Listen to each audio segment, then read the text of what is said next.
বিহারের পাটনায় আজ সাজো সাজো রব। আজ নীতিশ কুমারের শপথ গ্রহণ অনুষ্ঠান। দশমবারের জন্য বিহারের মুখ্যমন্ত্রী হিসেবে শপথ নিতে চলেছেন নীতিশ কুমার। সকাল 11:30টায় আর মাত্র কিছুক্ষণ পরেই গান্ধী ময়দানে এই শপথ অনুষ্ঠান শুরু হয়ে যাবে। জমকালো অনুষ্ঠান, তার কারণ এই শপথ অনুষ্ঠানে থাকছেন প্রধানমন্ত্রী নরেন্দ্র মোদী, স্বরাষ্ট্রমন্ত্রী অমিত শাহ। নতুন মন্ত্রিসভা গঠিত হবে, একাধিক অন্যান্য মন্ত্রীরা তারাও শপথ নেবেন, এমনটাই খবর। নতুন মন্ত্রিসভায় বিজেপির 15 জন মন্ত্রী থাকতে পারেন বলে খবর, আর জেডিইউ এর পক্ষ থেকে থাকতে পারেন 14 জন। নীতিশ কুমার মুখ্যমন্ত্রী হিসেবে শপথ নেবেন। বিজেপির তরফে উপমুখ্যমন্ত্রী হিসেবে শপথ নেবেন সম্রাট চৌধুরী সহ 2 জন। রাজীব চক্রবর্তী আমাদের প্রতিনিধি রয়েছেন আমাদের সঙ্গে। রাজীব, আর কিছুক্ষণ পরেই শপথ অনুষ্ঠান শুরু হয়ে যাবে, কি আপডেট পাচ্ছ? প্রধানমন্ত্রী, স্বরাষ্ট্রমন্ত্রীরা কি পৌঁছচ্ছেন? প্রধানমন্ত্রী নরেন্দ্র মোদী এবং কেন্দ্রীয় স্বরাষ্ট্রমন্ত্রী অমিত শাহ তারা পৌঁছবেন এবং নীতিশ কুমার তিনি শপথ নেবেন। সম্রাট চৌধুরী, বিজয় সিনহা তারা উপমুখ্যমন্ত্রী হিসেবে শপথ নেবেন এবং এছাড়াও 18 জন মন্ত্রী শপথ নেবেন।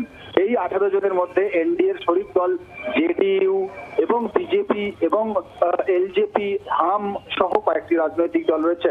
তাদের প্রত্যেকের আসন ভাগ করে দেওয়া হয়েছে এবং তারা শপথ নেবেন, মন্ত্রিসভায় ঠাঁই পাবেন। প্রধানমন্ত্রীর উপস্থিতি যথেষ্ট গুরুত্বপূর্ণ, তার কারণ প্রধানমন্ত্রী নরেন্দ্র মোদী নির্বাচনী জনসভায় গিয়ে বারংবার বিহারের উন্নয়ন এবং বিরোধীদের আক্রমণ করেছেন এবং সেই আক্রমণ রীতিমতো দাঁত কেটেছে, এমনটাই অন্তত ফলাফলে মনে করা হচ্ছে। পাশাপাশি যদি তুমি দেখো, নীতিশ কুমারকে আরো একবার মুখ্যমন্ত্রী করা হচ্ছে।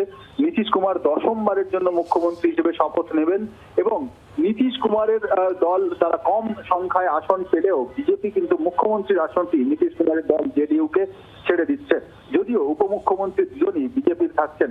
অর্থাৎ একটা ব্যালেন্স করার চেষ্টা হয়েছে এবং শুধু তাই নয়, এক্ষেত্রে দেখা যেটা যে বিরোধী যে দলগুলি রয়েছে তাদের আসন সংখ্যা এতটাই কমে গিয়েছে যে সেখান থেকে সরকার গঠন করা বা ভেঙে যাওয়া বা অন্য কিছু করার জায়গাই নেই।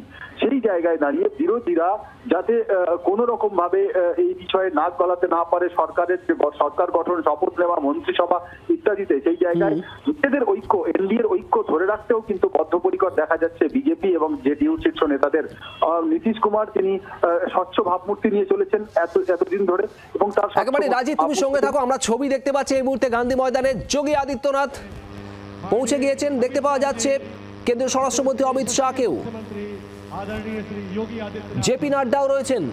हमारे बीच में चंद्रबाबू नायडू, अपने माननीय मुख्यमंत्री जी, एनडीए के वरिष्ठ नेता, महाराष्ट्र के मुख्यमंत्री देवेंद्र फडणवीस जी, माननीय गुजरात के मुख्यमंत्री भूपेन्द्र जी, राजस्थान के मुख्यमंत्री भजन लाल जी, हम सब के बीच में एकनाथ शिंदे जी, माननीय उप मुख्यमंत्री जी, भूपेन्द्र पटेल जी, हमारे सभी माननीय मुख्यमंत्रीगण उपस्थित हुए हैं। एक बार गमछा लहराकर बिहार की पहचान को आप सभी के माध्यम से अपने यशस्वी एनडीए के मुख्यमंत्री का हम पटना पाटलिपुत्रा की धरती पर अभिवादन करते हैं। চন্দ্রবাবু নাইডুকে দেখতে পাওয়া যাচ্ছে, আর একই সঙ্গে গুজরাট, রাজস্থানের মুখ্যমন্ত্রীরাও রয়েছেন। माननीय उप मुख्यमंत्री राजस्थान, इनका भी हम अभिवादन करते हैं। हेमराज जी, उप मुख्यमंत्री राजस्थान, हम उनका भी अभिवादन करते हैं। মহারাষ্ট্রের মুখ্যমন্ত্রী দেবেন্দ্র ফডনবিসও রয়েছেন। পাটনার গান্ধী ময়দানের এই আজকের শপথ গ্রহণ অনুষ্ঠানের মঞ্চে, এটা কি আজ বিজেপির শক্তি প্রদর্শনের মঞ্চ হতে চলেছে? একের পর এক বিজেপি শাসিত রাজ্যের মুখ্যমন্ত্রীরা এসে উপস্থিত হয়েছেন। উপস্থিত রয়েছেন বিজেপি সভাপতি জেপি নাড্ডা, অমিত শাহ ইতিমধ্যে উপস্থিত, যোগী আদিত্যনাথ উত্তরপ্রদেশের মুখ্যমন্ত্রী তিনিও রয়েছেন। আজ নীতিশ কুমার এই মঞ্চ থেকে শপথ নেবেন দশমবারের জন্য বিহারের মুখ্যমন্ত্রী হিসেবে।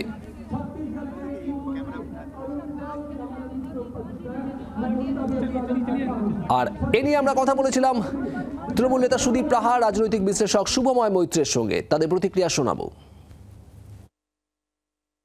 নীতিশ কুমার এর আগেও যতবার মুখ্যমন্ত্রী হয়েছেন তখন কিন্তু খুব কম আসন পেয়েই হয়েছেন। সুতরাং রাজনীতি তো সবসময় অঙ্ক দিয়ে বা পাটিগণিত দিয়ে নির্ধারিত হয় না, তার একটা রসায়নও থাকে। সেই রসায়নে কিন্তু নীতিশ কুমার মহাশয় অত্যন্ত দক্ষ এবং এই মুহূর্তে বিজেপির গোটা ভারতের যে রাজনৈতিক পরিস্থিতি তারা আরো ভবিষ্যতের দিকে নজর দিতে চায়। ফলে এই সময় নীতিশ কুমারকে অকারণে সরিয়ে দিয়ে তারা কোনো বিশ্বাসঘাতকের ভূমিকায় অবতীর্ণ হতে চাইবে না। সুতরাং আপাতত কয়েক বছরের জন্য নীতিশ কুমার নিশ্চিন্ত। দেখেছি যারা দিল্লি বিধানসভা নির্বাচনে ভোট দিয়েছে তাদেরকেই আবার দেখেছি বিহার বিধানসভা নির্বাচনে ভোট দিতে। এসআইআর এর মাধ্যমে আসলে ভুয়ো ভোটার তাড়ানো নয়, এসআইআর এর মাধ্যমে আসলে ভুয়ো ভোটার দিয়ে সরকার রাজ্য দখল করার জন্য বিজেপি এসব করছে। আগামী দিন দেখুন এই সরকারটা নীতিশ কুমারের হাতে থাকে নাকি গোটা সরকারের বিরোধী আসনে বসতে হয়, পুরোটাই রাজনীতির সম্ভাবনার শিল্প।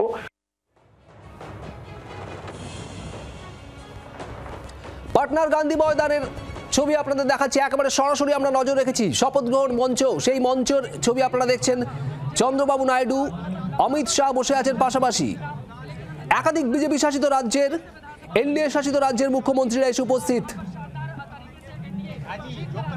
দেবেন্দ্র ফডনবিস এসে, মহারাষ্ট্রের মুখ্যমন্ত্রী তিনি এসেছেন, উত্তরপ্রদেশের মুখ্যমন্ত্রী যোগী আদিত্যনাথও রয়েছেন মঞ্চে। আর কিছুক্ষণের মধ্যেই এই শপথ গ্রহণ অনুষ্ঠান শুরু হবে। উপস্থিত হবেন প্রধানমন্ত্রী নরেন্দ্র মোদীও। নীতিশ কুমার আজ মুখ্যমন্ত্রী হিসেবে শপথ নিচ্ছেন। বিহারের গোটা মন্ত্রিসভার বাকি সদস্যদেরও শপথ নেওয়ার কথা।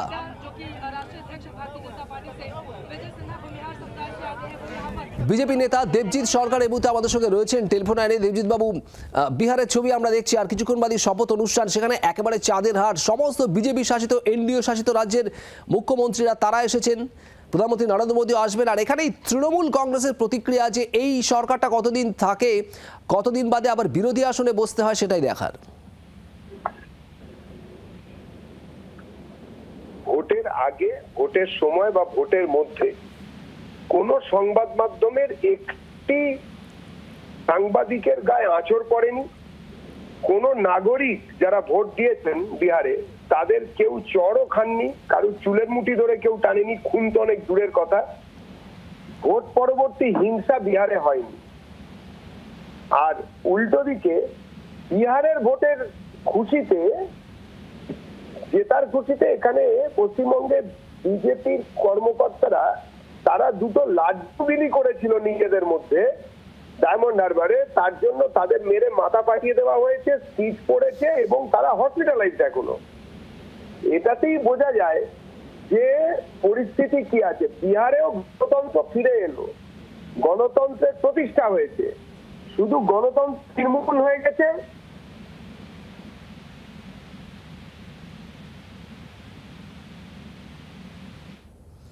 দেবজিৎ সরকার বিজেপি নেতা আমাদের সঙ্গে ছিলেন টেলিফোনে।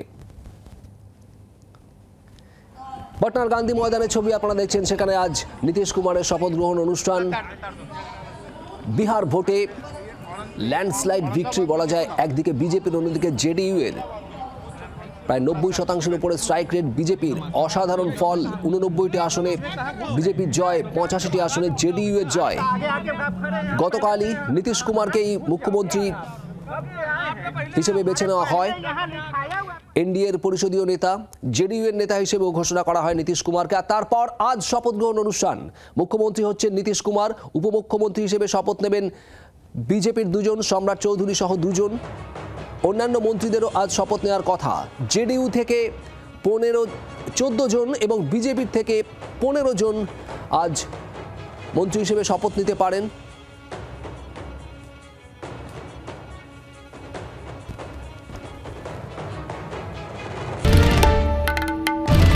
বাংলার আওয়াজ, বাঙালির আবেগ, জি 24 ঘন্টা।